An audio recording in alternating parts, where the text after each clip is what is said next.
안녕하세요, 유수입니다. 오늘은 쓸데없이 손해보지 않고 야무지게 살아내는 법이라는 제목으로 여러분들과 함께 하겠습니다. 저렇게 하면 자기만 손해일 텐데 왜 저러지? 라고 생각되는 사람들이 가끔 있어요. 그러니까 그 사람은 스스로 잘 모르던 거예요. 자기가 지금 손해보는 일을 하고 있는지. 근데 타인의 눈엔 보인단 말이에요. 근데 이제 그 사람만 그럴까요? 결국에 나도 나 자신을 잘 못 봐서 그렇지, 내가 대단히 여차하면 손해보고 지름길로 갈 거를 막 빙빙 돌아가고 그런 일들이 우리가 살면서 발생을 합니다. 더 많은 비용이나 노력, 그런 시간을 쓸데없이 많이 쓰는 경우, 그리고 나의 의사와도 관계없이 남한테 이제 나쁜 인상을 주게 될 수도 있고요. 살면서 이제 그런 일들이 부지기수죠. 나이가 많다고 경험이 많다고 꼭 이렇게 야무지게 사는 것도 아닌 것 같아요. 그것도 비례하는 게 아닙니다. 젊은 친구들은 참 똘망똘망하게 잘하는데 나는 왜 이 나이에도 이렇게 해갖고 이러지? 이런 어떤 회의감이 들 때도 있지 않으세요? 그래요. 내가 열심히 산다고 사는데 이제 손해보는 일, 이제 하지 않기 위해서 조금 더 효율적으로 야무지게 살기 위해서 지금 이 짧은 시간에 우리가 기억해야 될 포인트는 뭔가, 오늘 이제 이런 이야기들을 함께 나눠보도록 하겠습니다. 첫 번째는요, 내가 이제 손해보지 않고 이제 아주 야무지게 살아가려면 체크해야 될 첫 번째, 습관적인 사과예요. 왜 이렇게 습관성으로 사과하시는 분들 계시죠? 그냥 미안해, 죄송합니다, 이런 것만 입에 달아놓고 사시는 분들. 그렇게 되면 결국 남한테 휘둘려서 손해보는 일이 대단히 많아집니다. 어떨 때 그럴까요? 상황에 맞지 않게 사과하는 거, 이거가 이제 습관적인 사과예요. 예를 들어서 이런 거였어요. 예전에 있었던 일인데, 저희 친구가 막 첫눈이 오는데 직원들하고 같이 점심을 먹었대요. 근데 점심을 막 먹고 있는데 밖에서 첫눈이 막 오더라는 거예요. 그래갖고 저희 친구가 뭐라고 그랬나 하면, 그 직원들한테 어머 미안해, 첫눈 올 때는 좋은 사람이랑 같이 있어야 되는데 이렇게 직장 상사랑 있게 해서 미안하다고 그렇게 얘기를 했다는 거예요. 그래서 제가 했다가 이제 다음부터는 그런 얘기를 하지 말라고 얘기해 줬어요. 왜냐하면 직장 상사랑 같이 점심 먹는데 첫눈 오는 게 뭐 직장 상사의 잘못은 아니잖아요. 그런데 거기에 있어서 굉장히 상황이 맞지 않게 미안하다고 사과하는 거죠. 미안할 일이 아닌데. 그렇게 그 이야기를 듣는 순간 직장 후배 직원들은 굉장히 그 상황이 별로인 것처럼 이제 받아들여지게 돼요. 그래서 그 직원들한테나 본인한테나 별로 좋은 일 아니죠. 그래서 상황에 맞지 않게끔 우리가 사과하는 거, 이런 거 조심해야 되고요. 그리고 두 번째, 상황을 회피하려고 습관적으로 사과하는 경우가 있어요. 뭔가 하면 기가 죽어있는 직원들이 있어요. 회사에서 보면. 그래서 사람과의 갈등을 회피하고 이제 무서워하는 거예요. 다른 팀에, 예를 들어서 다른 팀에 이제 기센 직원이 이렇게 진행하시면 안 되죠, 이거 처리해 주세요 라고 약간 무례하게 했어요. 그런데도 그걸 딱 보고 여러 가지 유형들이 나눠요.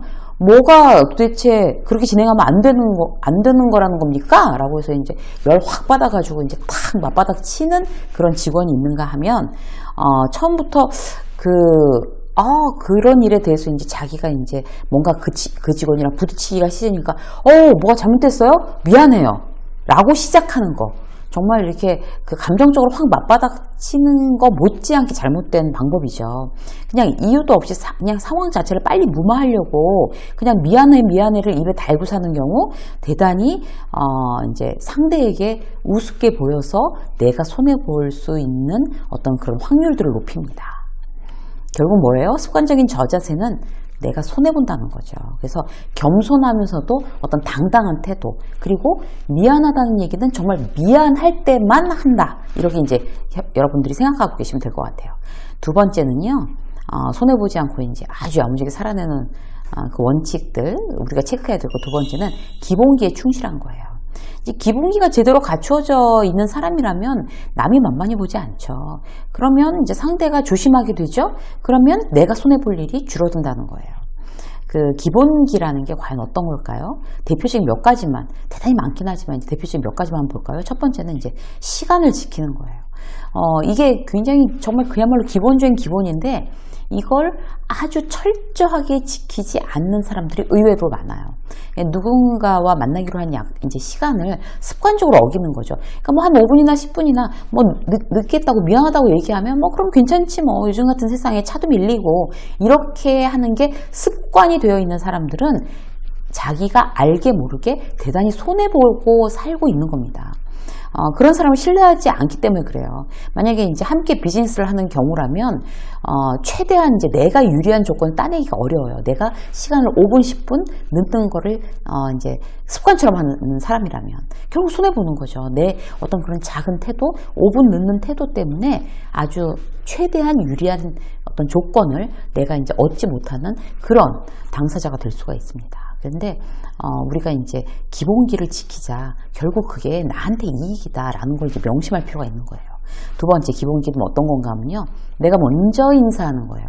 여러분들 이제 누군가하고 만났을 때, 후배를 만났을 때도 어머 안녕 이렇게 먼저 인사하시나요? 그게 대단히 나한테 유리한 방법입니다. 사람한테 이제 밝고 명랑하게 인사하는 거, 그걸 잘 못하는 사람이 있어요. 그러니까 뭐 그냥 대충 그냥 이렇게 목례만 하거나 막 웃으면서 못하거나 이제 이런 것도 습관이죠, 사실. 누군가를 이제 처음 만났든 여러 번을 만났든 그 사람한테 내가 먼저 아주 밝은 표정으로 반갑게 인사하는 거, 그 사람한테 이제 호감을 얻는 가장 가성비 높은 그런 방법이 되겠습니다. 그러니까 뭐 이렇게 누군가를 만났어요. 그럼 이제 처음 보는 사람이에요. 처음 보는 거.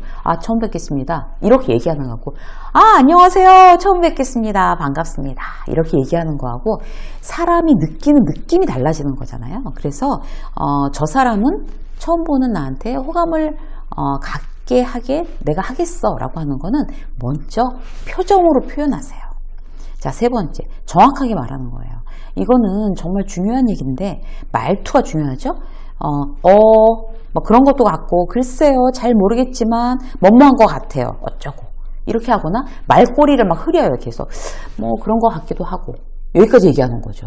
뒤에 저는 이렇게 생각합니다. 그래서 이렇게 진행했으면 좋겠습니다. 이런 자기 의견을 분명히 얘기 안 하고, 뭐 그런 것 같기도 하고, 좋을 것 같기도 하고, 막 이런 식의 어떤 그런 표현들. 그러면 기본적으로 이제 그런 기본기가 굉장히 떨어지는 어떤 말투죠. 이렇게 되면. 거기다가 이제 또 확인되지 않은 말 정확한 척 하고 막 얘기하는 경우 있잖아요. 반대로. 그 자신 없는 말투도 문제인데 확인되지 않는 상황을 굉장히 자신 있게 팩트인 것처럼 얘기하는 경우, 특히 직장 상사가 잘못 모르면서 막 확신에 차서 얘기를 했다. 그런데 나중에 그게 사실이 아닌 걸 알았는데 그게 몇 번 반복됐다. 그러면 이제 신뢰는 이제 완전히 깨지는 거죠. 물 건너 가는 거죠. 자, 그래서 우리가 이제 기본기에 충실한 거, 지금 이제 세 가지밖에 말씀 안 드렸는데 얼마나 다른 것들도 많겠어요, 여러분. 그래서 나는 지금 기본기가 대단히 충실하고 있나? 그게 바로 손해보지 않는 방법입니다. 세 번째, 나 자신을 마케팅하는 거예요. 자기 자신을 제대로 마케팅하는 사람은 손해보지 않는 가장 적극적인 방법을 구사하고 있는 겁니다. 무슨 얘기인가 하면요, 나를 남들한테 제대로 어필하는 방법을 내가 아냐는 거죠. 이 겸손이랑 자만심 이런 거랑은 또 다른 얘기예요. 이제는 자기 자신을 PR할 수 있는 방법들이 대단히 많아요. 이제 SNS도 있고 여러 가지 이제 툴들이 굉장히 대중화되어 있잖아요. 누구나 다 활용하고. 그래서 어떤 이제 핵심이 뭔가 하면 나를 브랜딩하는 거예요. 나는 어떤 사람이고 어떤 거를 굉장히 잘합니다, 잘했습니다 라는 거를 회사에서건 일반 사회적으로 이제 보여주는 거. 내가 자영업을 하든 직장 생활을 하든 너무 보여주는 거 중요합니다, 여러분. 그래서 예를 들어서 이제 유세미라고 하면 어떤 이제 유세미라는 브랜드에 대한 어떤 이미지가 떠오르세요, 여러분? 뭐 기업 전문 강연가, 뭐 소통 강사, 리더십 강사, 뭐 작가, 이런 여러 가지 이미지가 떠오르잖아요. 그게 저절로 된 걸까요? 제가 계속 저에 대한 마케팅을 했기 때문에 가능했던 거거든요. 꼭 유튜브만 그런 건 아니에요. 일반 직장인들도 마찬가지입니다. 예를 들어서 내가 이제 어떤 그 회사에 있을 때 회의 시간이나 직장 상사에게도 내가 이미 잘한 어떤 업적, 나의 실적에 대해서 효과적으로, 논리적으로 타임에 정확하게 내가 지금 어필하고 있나? 이런 거를 여러분들께서 관심을 지속적으로 가지셔야 돼요. 그냥 내가 열심히 성실하게 일하면 알아주겠지라고 생각할 수 있잖아요. 절대로 알아주지 않습니다, 여러분. 여러분들이 잘한 건 잘했다고 효과적으로 자랑하셔야 돼요. 그렇다고 누가 안 알아준다고 실망하고 이렇게 주눅들 일이 아닌 거죠. 내가 어필하지 않았구나. 어필하셔야 됩니다.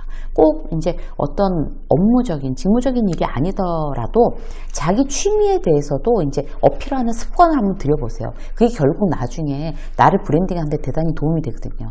SNS 예를 들어서 직장 다니시는 분이 요리에 너무 관심이 많아요. SNS를 완전히 어떤 직장인의 그런 샐러리맨의 저녁 때 퇴근해서 뭐 30분 안에 할 수 있는 그런 이제 맛있는 저녁 식사 뭐 이렇게 예를 들어서 컨셉을 잡아서 SNS가 계속 올리는 거예요. 나중에 결국에 그게 비즈니스가 될 수 있습니다, 여러분. 요즘은 자기가 좋아하는 거, 자기의 어떤 노하우가 다 돈으로 연결되는 세상이거든요. 그래서 나를 PR하는 방법에 대해서 여러분들이 이제 조금 더 관심을 갖고 직접 이제 시도해 보신다면 대단히 이제 재미도 있고, 아, 이렇게 나 스스로 마케팅 해야 되겠구나. 여러분들이 이제 느끼시는 점도 많으실 거예요. 그래서 오늘은 이제 쓸데없이 손해보지 않고 야무지게 살 수 있으려면 내가 어떤 포인트를 잡아야 되는지 3가지에 대해서 여러분들과 함께 나눴습니다. 유쌤의 직장서 오늘 여기까지 하겠습니다. 고맙습니다.